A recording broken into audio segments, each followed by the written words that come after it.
Así es, animal no es un insulto. Todavía, ¿no? Todavía escuchamos muy a menudo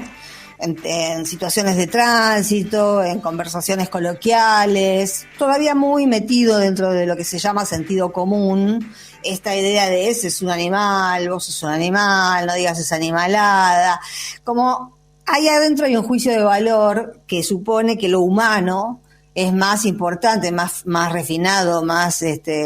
interesante, más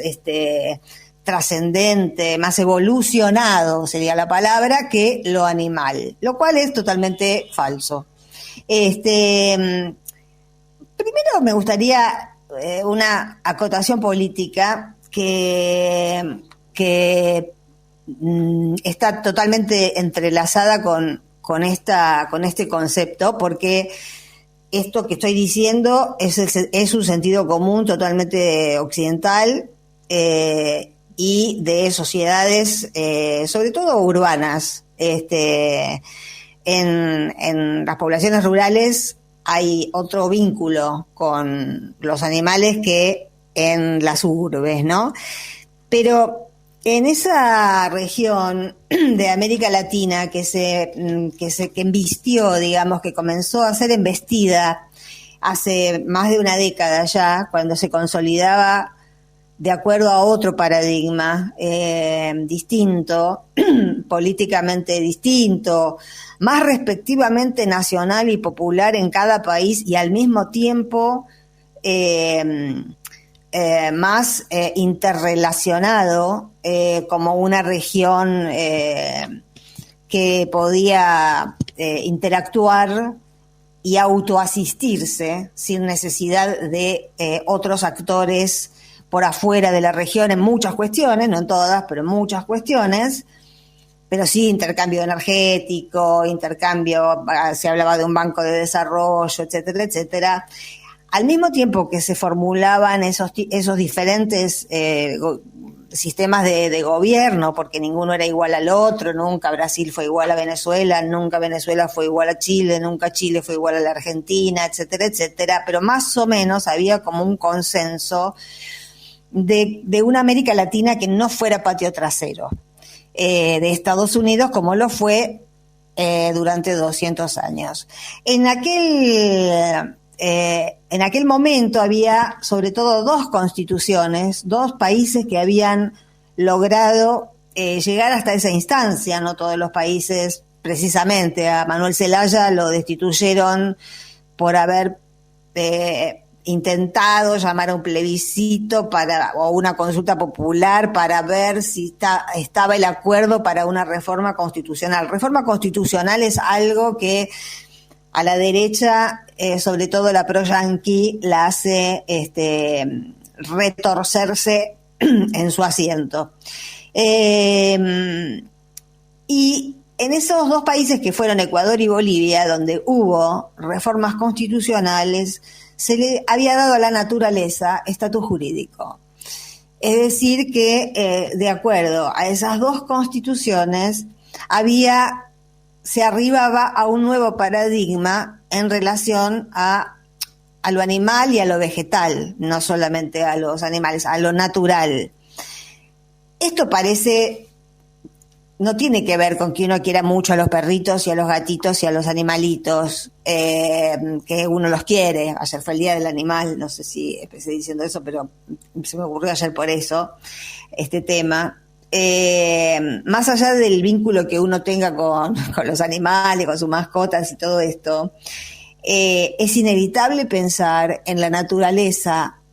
con un estatus jurídico, y esto lo desarrolla Zaffaroni en La Pachamama y el humano, por ejemplo, es decir, sino que sería imposible determinado tipo de producción capitalista a gran escala si uno considera la naturaleza con derechos jurídicos. Sería, por ejemplo, imposible si Brasil tuviera una constitución que le diera a la naturaleza el mismo estatus que le dio en su momento la constitución boliviana a la naturaleza o la constitución ecuatoriana. Sería absolutamente imposible constitucionalmente que Bolsonaro le regale media Amazonía a las empresas madereras. porque no estaría permitido constitucionalmente. Entonces, o que en la Argentina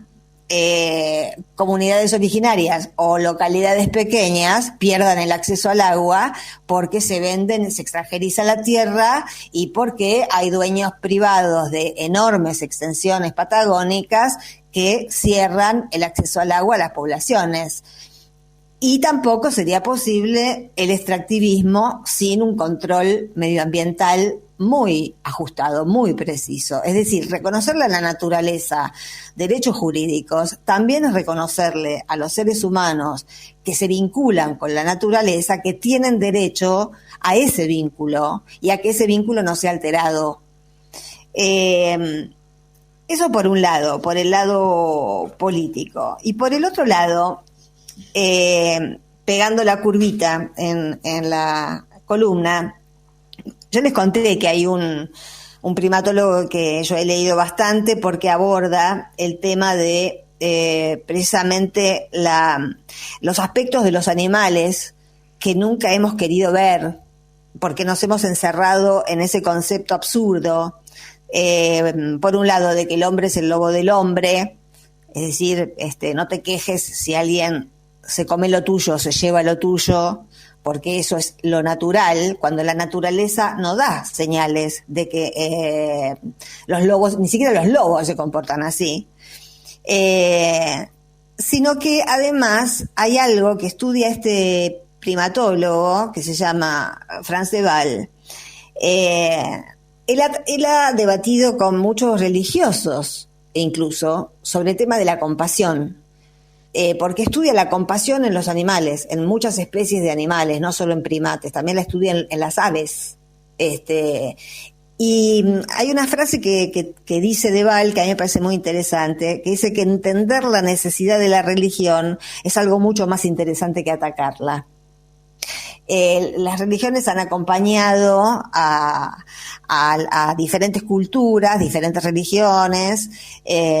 diferentes culturas a lo largo de la historia, y en realidad eso ha permitido, si bien a través de las religiones se han vehiculizado las crueldades más grandes en algunos casos, como sabemos perfectamente los americanos, los norteamericanos, los latinoamericanos, como usaron la religión para las mayores crueldades. En realidad, en la vida cotidiana, en el sentido común, en las grandes mayorías, por fuera de esa doble faz que conocemos, se ha tratado de vehiculizar el sentimiento compasivo, el sentimiento de empatía, el sentimiento de misericordia a través de sentimientos religiosos. Y lo que dice de Waal es que no, que después de mucho tiempo de estudiar diferentes especies de animales, desde primates que son muy parecidos a nosotros, hasta otras especies que no tienen reptiles, aves de diferente tipo, que no tienen nada que ver con nosotros como especie, él cree firmemente que hay algo en lo natural, en el mundo animal, que deriva en una especie de necesidad de compasión, sin necesidad de ningún tipo de creencia. Está en la naturaleza de esas especies el sentir pena por otro que la está pasando mal. Y además, dice de Waal, por ejemplo, la empatía, sobre todo entre mamíferos, porque las especies en las que mayor grado de empatía se ha registrado y donde es mucho más claro, son las que, como él dice, tienen conciencia del otro y sensibilidad a las necesidades ajenas. Y estas son las especies que no pueden sobrevivir juntas. Él cuenta, por ejemplo, un encuentro con el Dalai Lama, por eso de Waal tiene estos encuentros con gente grosa de diferentes religiones. Cuenta que en uno de sus libros, que dio una conferencia con el Dalai Lama en Nueva York,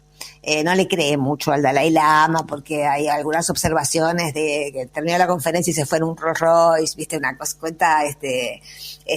no habla con mucha reverencia, digamos, sobre el Dalai Lama, pero sí cuenta que se puso, cuando Deval empezó a hablar sobre la compasión animal, la empatía animal, el Dalai Lama le preguntó sobre las tortugas, porque para el budismo el mundo está ubicado arriba de una tortuga, ¿no? Y que justamente las tortugas no tienen relación con su cría, buscan el lugar donde poner los huevos y después se van, y después no hay vínculo entre la tortuga madre y las tortuguitas que nacen de esos huevos. En los mamíferos ese vínculo es necesario cultivarlo porque si no, no hay supervivencia, si no,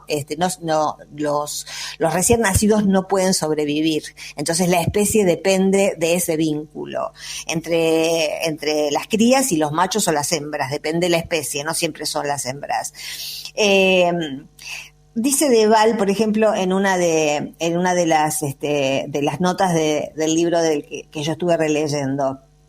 revisé las últimas evidencias de altruismo animal. Por ejemplo, los antropoides abrirán voluntariamente una puerta para permitir el acceso de un compañero a la comida, aunque pierdan una parte de su propia comida en el proceso. Y los monos capuchinos están dispuestos a obtener recompensas para otros, como vemos cuando los colocamos uno al lado de otro e intercambiamos fichas de colores con uno de ellos. Una ficha premia solo a su poseedor, mientras que la otra premia a ambos. Bueno, en ese caso, los monos pronto se inclinan todos por elegir la ficha prosocial, es decir, no la ficha que premia al que la agarra, sino la ficha que premia a los dos. Ahí es donde a través de esos ejemplos se puede ver cómo hay algo que es la gran pregunta de Deval siempre: si eso que llamamos piedad, si eso que llamamos compasión, o finalmente la palabra que se está usando más en la actualidad, que es la empatía, que se está usando tanto que a veces pierde un poco de fuerza, no es algo que proviene de lo ideológico, ni de lo religioso, ni de lo cultural, sino que es algo que está en nuestros cuerpos, en nuestros humus, en nuestros humores, en nuestra naturaleza. Somos, como mamíferos, animales que, si bien podemos desarrollar partes crueles, también tenemos en nosotros, y para vivir plenamente, muchos de nosotros, necesidad de ayudar al más débil, y eso está inscripto en nuestros genes. Por eso lo que tenemos de animales muchas veces no es lo peor, sino es lo mejor que tenemos.